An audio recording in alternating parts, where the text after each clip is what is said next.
नमस्कार, आप देख रहे हैं न्यूज़ ऑन इंडिया। मैं हूं आपके साथ शिल्पा।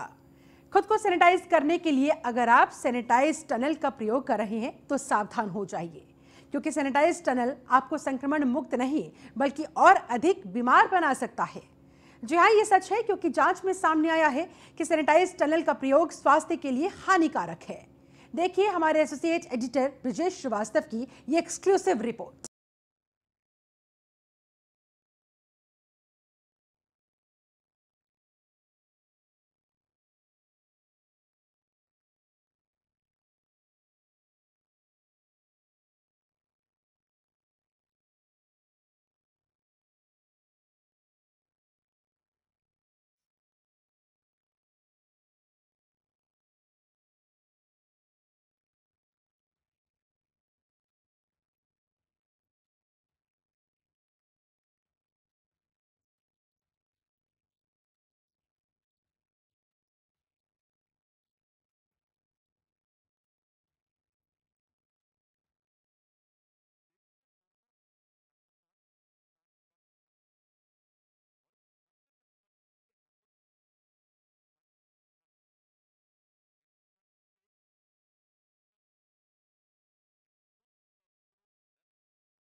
उत्तर प्रदेश में कोरोना के संक्रमण को रोकने के लिए सरकार और प्रशासन युद्ध स्तर पर काम कर रहा है।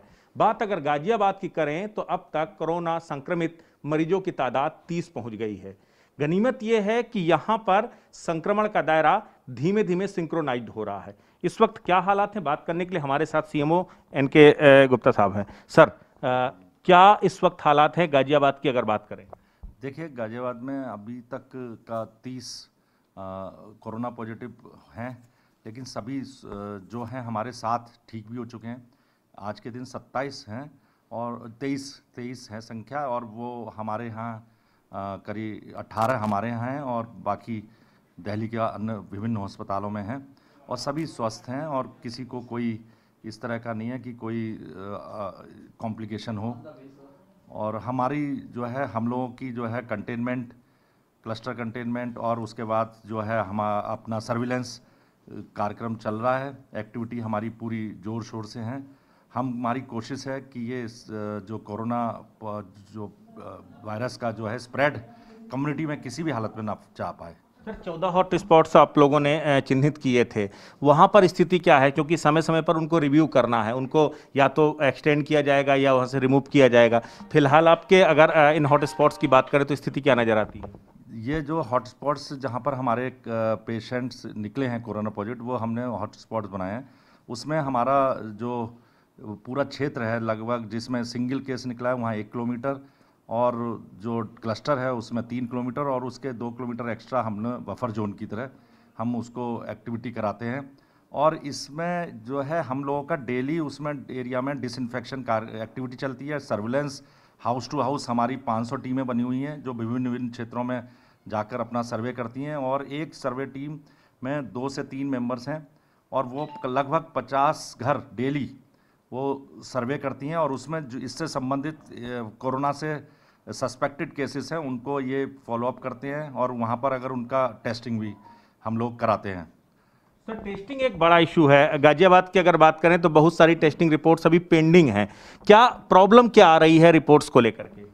देखिए, अभी तक हमारा एनसीडीसी दिल्ली में टेस्टिंग की सुविधा थी, हमारे वहाँ जा रहे थे। अब उन्होंने हमारे टेस्ट पिछले 5 दिन से लेने से मना कर दिया है, तो हमको इंस्ट्रक्शंस प्राप्त हुए कि आप NIV नोएडा में भेजी है, हमने वहाँ भेजे हैं। वहाँ पर लोड कुछ ज़्यादा है, लेकिन अब उनकी कल ही हमको 150 उन्होंने एकदम रिपोर्ट दी हैं और अभी हमारी लगभग 600 रिपोर्ट्स हैं पेंडिंग। अहम सवाल है, नेशनल लेवल पर जो स्प्रेड रेशियो है उसमें कल 40% की कमी दर्ज की गई थी।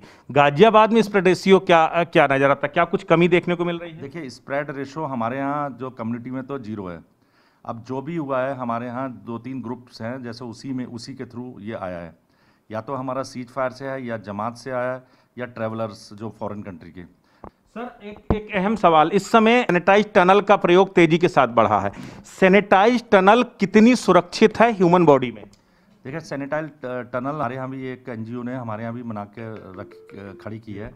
उसका इस्तेमाल हम लोग अभी नहीं कर पाए हैं। उसका कारण यह है कि विभिन्न जो इसके जो साइंटिफिक व्यूज निकल के आए हैं कि जो हाइपोक्लोराइड सॉल्यूशंस में कुछ लोगों को स्किन की एलर्जी या कुछ इरिटेशन हो सकता है, और बाकी दूसरा एक अगर अल्कोहल IPA अगर इस्तेमाल करते हैं तो कुछ लोगों के व्यूज ये आए थे कि कुछ आँखों में कोई प्रॉब्लम या इरिटेशन हो सकता है। तो इस वजह से अभी हमने इस प्लान को होल्ड कर रखा है। तो क्या लगता है, इसको लेकर के क्या WHO के थ्रू या नेशनल लेवल पर कोई हेल्थ मिनिस्ट्री से कोई अभी तक एडवाइजरी इसको लेकर के आई है? नहीं, अभी एडवाइजरी हमें प्राप्त नहीं हुई है। जैसा भी होगा हम लोग उसके अनुसार कार्य करेंगे।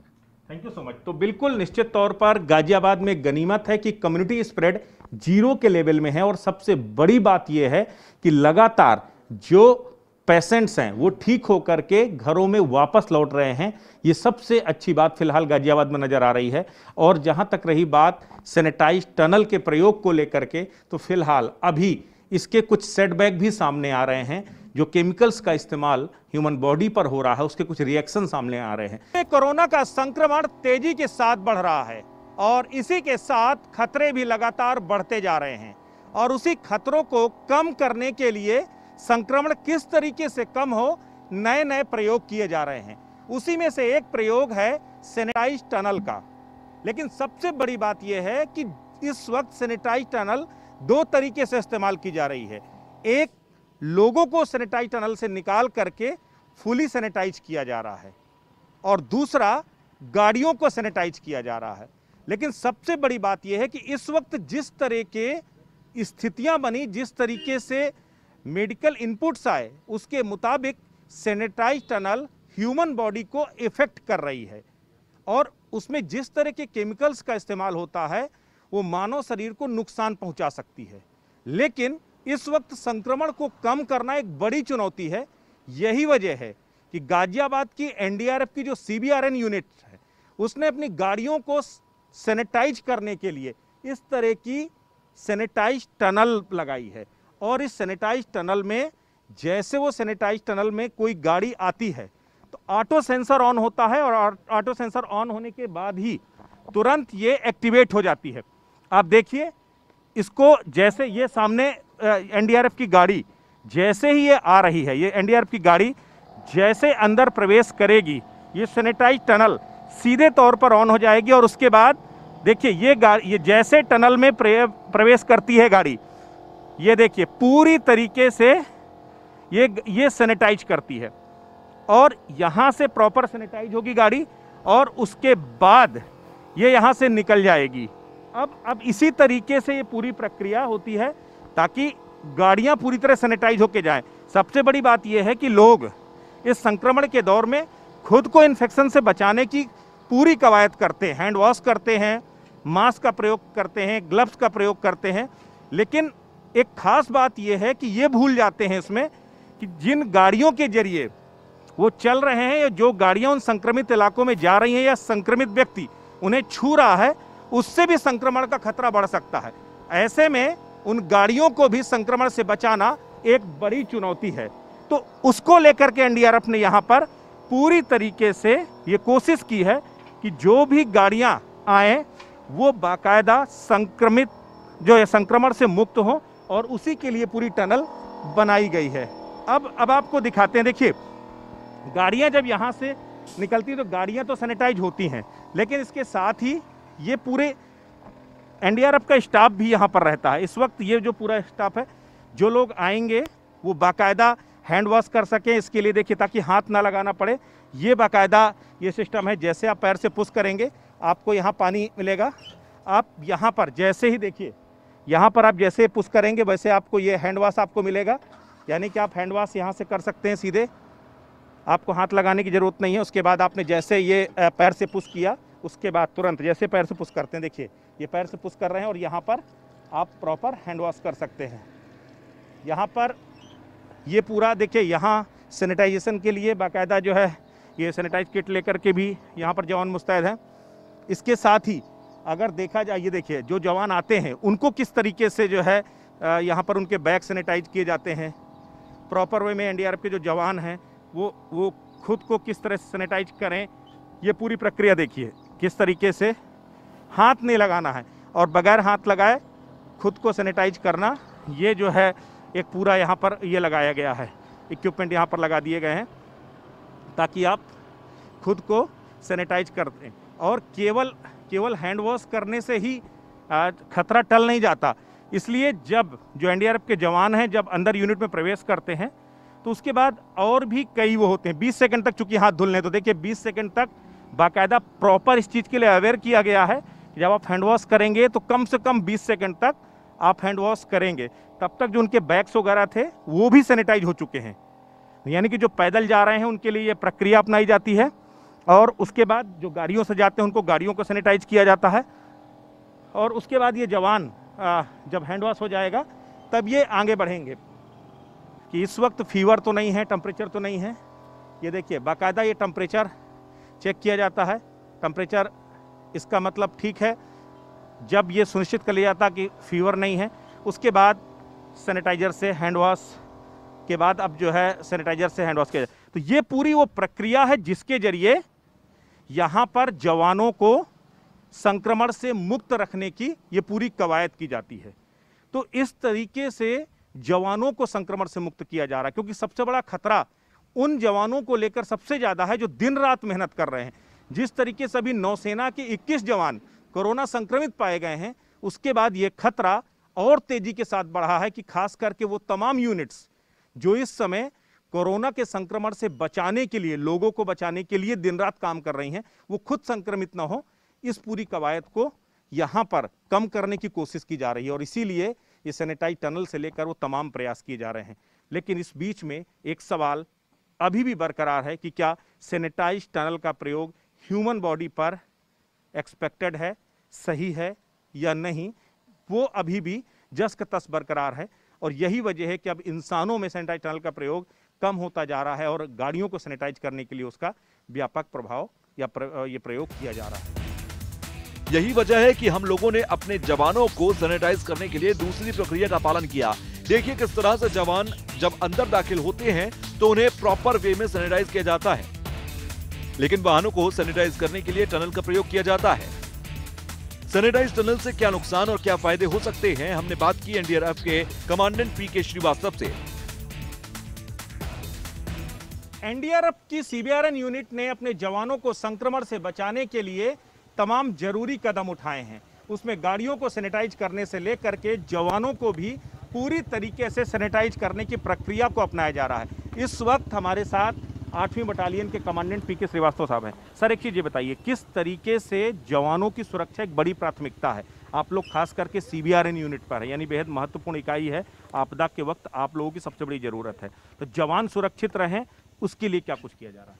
बहुत ज़्यादा संक्रमित बीमारी है, बहुत ज़्यादा जल्दी संक्रमण इससे फैलता है। तो ऐसे में ये ज़रूरी है कि जो हमारे बचाव कर्मी जो बाहर जाते हैं विभिन्न कार्यों से, वो जब अंदर आते हैं तो वो पूरी तरह से डिसइंफेक्ट होकर कैंप के अंदर जाएं ताकि ये संक्रमण जो है ना फैल पाए। इसके लिए हमने कुछ उपाय करे हैं। सबसे पहले है कि इंडिविजुअल को डिसइंफेक्ट करना, कि जो इंडिविजुअल है, जो हमारे रेस्क्यूअर्स जा रहे हैं, वो जब आते हैं यहाँ पर तो प्रॉपर हैंड वॉश करते हैं, हाथ धोते हैं, जिसके लिए हमने एक फैसिलिटी यहाँ पर लगाई हुई है, हैंड वॉशिंग की फैसिलिटी, जो कि कॉन्टैक्टलेस है, जिसको कि बिना टच करे टैप को उसमें से पानी आता है, साबुन आता है, जिससे वो अपना हाथ धोते हैं। उसके पश्चात उनका बॉडी टेम्परेचर लिया जाता है, जिससे ये पता लगता है कि कोई संक्रमण नहीं है, किसी तरह का कोई उनके ऊपर प्रभाव नहीं आ रहा है। और उसके पश्चात वो अल्कोहल बेस्ड सैनिटाइज़र से भी उनको सैनिटाइज़ किया जाता है। इसके अतिरिक्त जो अपना वो रुक्स है कि अपना कोई पर्सनल बिलोंगिंग लेके जो जाते हैं उसको भी सोडियम हाइपोक्लोराइड सोल्यूशन से डिसइंफेक्ट किया जाता है। तो गाड़ियाँ हमारी विभिन्न ऐसे स्थानों पर जाती हैं जहाँ ये संभावना रहती है कि गाड़ियों में की वजह से संक्रमण हो सकता है। तो गाड़ियों से कोई संक्रमण ना फैले इसके लिए हमने एक सैनिटाइजिंग टनल बनाई है जो कि गाड़ियों को डिसइंफेक्ट करने के लिए बनाई गई है। ये सिर्फ वस्तुओं को डिसइंफेक्ट करने के लिए गाड़ियां हैं, इसके अलावा और इक्विपमेंट है उसको डिसइंफेक्ट करने के लिए इसको इस्तेमाल जाता है। तो इस वक्त व्यावसायिक तौर पर भी सैनिटाइजिंग टनल का प्रयोग तेजी के साथ बढ़ा है। तमाम जो ऑफिसेस हैं उनके बाहर इसका प्रयोग किया जा रहा है, सोसाइटीज हैं उसके बाहर इसका प्रयोग किया जा रहा है जो है। तो क्या ये सुरक्षित है? देखिए, इसमें डिपेंड करता है कि आप कौन सा डिसइंफेक्टेंट इस्तेमाल कर रहे हैं। यदि इसके अंदर आप अल्कोहल बेस्ड सैनिटाइज़र इस्तेमाल करेंगे तो वो ह्यूमंस के लिए सेफ़ है, लेकिन उससे भी अगर आदमी उसमें से निकल रहा है तो पूरी तरह से शायद वो सैनिटाइज ना हो पाए, क्योंकि आदमी में जो संक्रमण होता है वो ज़्यादातर वो हाथों से फैलता है। इसलिए हाथ को पूरा 20 सेकंड 30 सेकंड तक अच्छी तरह से धोना ही इसका एकमात्र उपाय है। हाँ, अगर आप अल्कोहल बेस्ड सैनिटाइज़र इस्तेमाल कर रहे हैं तो वो आदमियों के लिए सुरक्षित है, लेकिन फिर भी मैं ये रिकमेंड करूँगा कि जो हैंड वॉशिंग, जो हैंड हाइजीन का जो प्रक्रिया है उसका पालन करा जाए। आदमियों को डिसइंफेक्ट करने के लिए वही एकमात्र उपाय होता है। बिल्कुल, तो निश्चित तौर पर एनडीआरएफ का एक एक जवान सुरक्षित रहे, क्योंकि अगर सुरक्षित रहेगा तभी वो हमारी सुरक्षा कर पाएगा। इसी उम्मीद के साथ एनडीआरएफ की जो पूरी यूनिट है वो यूनिट अपने एक एक जवान को सुरक्षित रखने की कवायद कर रही है, और उसी कवायद का हिस्सा है सैनिटाइज टनल से लेकर के जवानों के लिए जो ये पूरा हैंड वॉश का सिस्टम है, ये सारी चीज़ें। सबसे बड़ी बात इसके बीच में एक जो मुख्य मुद्दा निकल के आया कि क्या सैनिटाइजिंग टनल ह्यूमन बॉडी के लिए इफ़ेक्टिव है या कारगर है या नहीं, तो उसमें कहीं ना कहीं अभी सवाल खड़े हो रहे हैं। और जो एनडीआरएफ के कमांडेंट हैं ये भी ये एडवाइस कर रहे हैं कि इसका प्रयोग केवल वाहनों के लिए किया जाए तो ज़्यादा बेहतर हो सकता है। ऐसे में कहीं ना कहीं सुरक्षा को लेकर के जो एक बड़ा व्यावसायिक बाजार सैनिटाइज टनल का खड़ा हो रहा है उस पर अब सवालिया निशान जरूर